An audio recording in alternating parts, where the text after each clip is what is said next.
Hey guys, it's Paradise, and it's finally time. Not only is the Battlefield 6 beta about to go live, but also after putting a bunch of hours into the build at the reveal event, we have a ton of information to get you ahead and into the beta. From the dates and content of the beta to its system requirements, class setups, and some things that might catch you off guard. So let's get into it.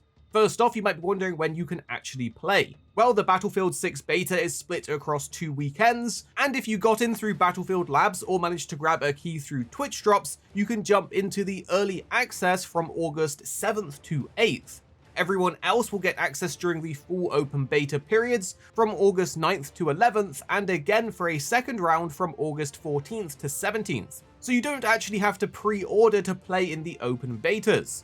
Preloading started on August 4th, so you can already download it early, and you definitely should, especially if you're on console, where the file sizes tend to be a bit higher. For where you can play the beta though, it's available on PC, PlayStation 5, and Xbox Series X and S. You can simply request access via the Steam page for Battlefield 6 or through the EA app. There is no support for last-gen consoles though, but honestly I think it's for the best. It means the game is designed around newer hardware, meaning it won't be held back by older consoles. If you watch the game on Twitch though, you can also unlock rewards just by hanging out in people's streams throughout the beta. So watching during your downtime might be worth it for some extra goodies. And don't worry, if you haven't grabbed a key yet for the early access beta, you can watch Twitch streams while the beta is active on August 7th and 8th. So if you have your EA and Twitch accounts linked and watch just 30 minutes of any Battlefield 6 stream, you will get an early access code which you're able to redeem on the EA Redemption website, which has been linked down below for you.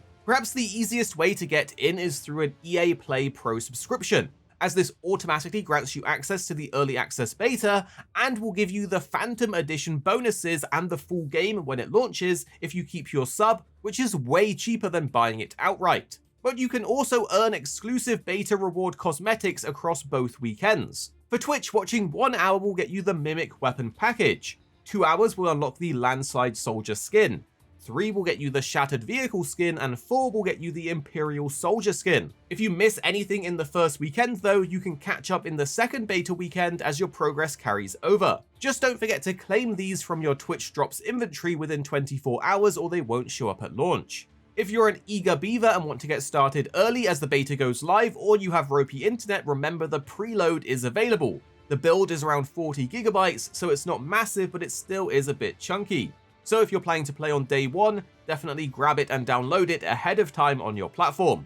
A quick heads up for anyone on PC though, you will need to have Secure Boot enabled in your BIOS or the beta won't even launch. This caught many people off guard for Battlefield 2042 in a recent patch where this was enabled, and it's going to catch more people unless you check in advance. So yes, double check the settings in your motherboard and BIOS if you plan to play on PC to enable Secure Boot. It's a precaution to help combat cheating, so hopefully the beta is a good experience for everyone, but we can see this being some big drama as it's a weird setting to find.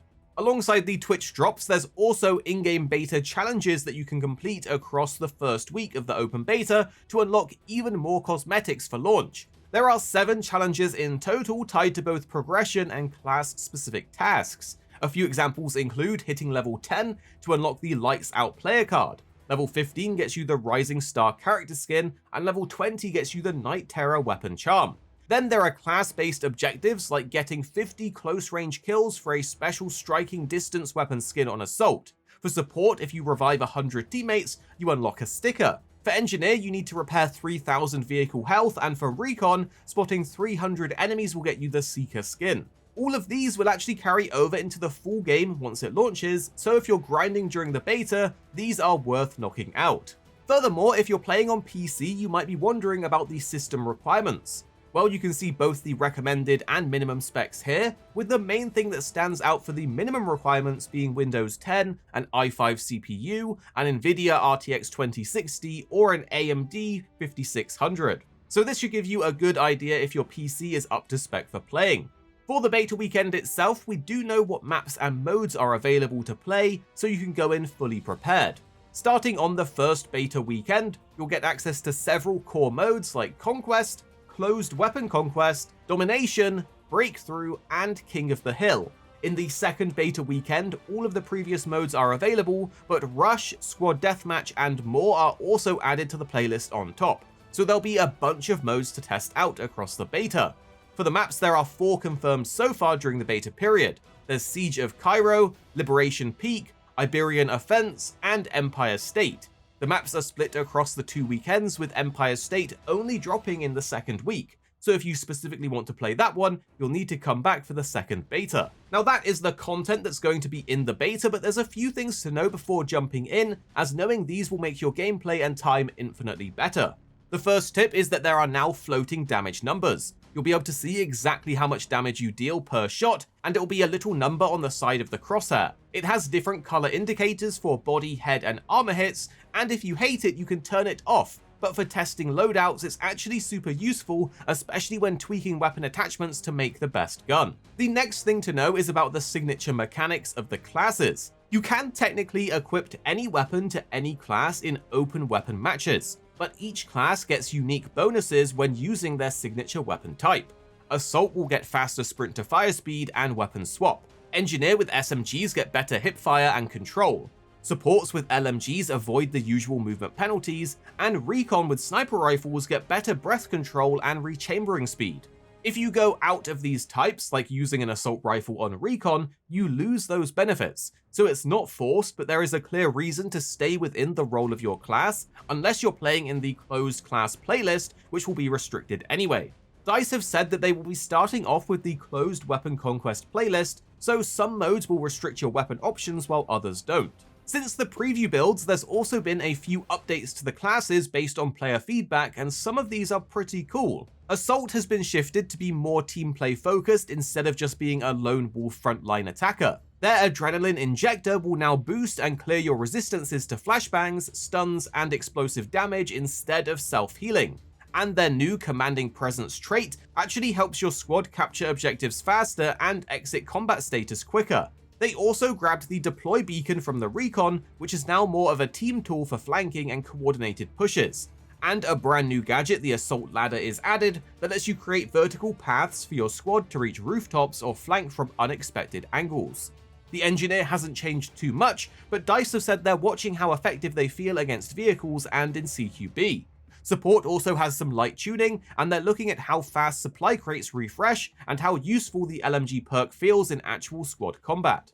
For the Recon, there's a new Spec Ops training path that swaps out the Pathfinder one for more stealth and sabotage. It rewards players who want to sneak in behind enemy lines, spot gadgets, and stay off the radar. Another thing that's live in the beta is the new training path system. This is a progression tree that you select at the start of a match. There's 2 options per class, and they evolve as you contribute towards objectives and help your squad. As you play the game by working with your team or completing mode-specific tasks, you will automatically earn training path bonuses as you level through your chosen path. A great tip to know is that when you activate your level 3 ability, your level drops back to 2, and you then need to progress it again to unlock level 3. Keep in mind that your training path does reset at the start of each new round as well. At level 3, you unlock powerful one-time abilities. For example, the Recon class can call in a UAV to passively mark enemies. Something that will help keep the team dream alive though are the new actions around reviving and spawning. One of the best quality of life changes is that you can now drag around fallen teammates before reviving them to get into cover rather than being out in the open. And when spawning on a teammate, you will now see a live camera of their perspective. So there'll be no more spawning into random crossfires or airstrikes, but who are we kidding, you know that's still going to happen. Furthermore, do not forget that you can now slide, dive, and crouch sprint, and even roll to avoid full damage. So there are some new movement options. The beta is shaping up to be one of the best Battlefields that we've played in years. It's very polished for the most part, and the return of the class identity feels great, and the map variety offers a proper taste of what the full game is going to bring. We'll be jumping in across both beta weekends, testing the weapons, checking if the meta shifts, and looking at how much the experience changes from one week to another, especially with Empire State coming later on. If you're playing the beta, tell us what class you're excited to run first, and if you've already picked a favorite map, tell us below in the comments. We'll have more coverage when it goes live, so we'll see you guys out there on the battlefield. Here at Arix Gaming, we're 2 friends who love to play games. You have me, Paradise, as well as 26. Our goal is to keep the videos as concise as possible by cutting out any of the fluff and focusing on what really matters with high quality videos. So make sure you're subscribed down below for more videos on your favorite games coming very, very soon.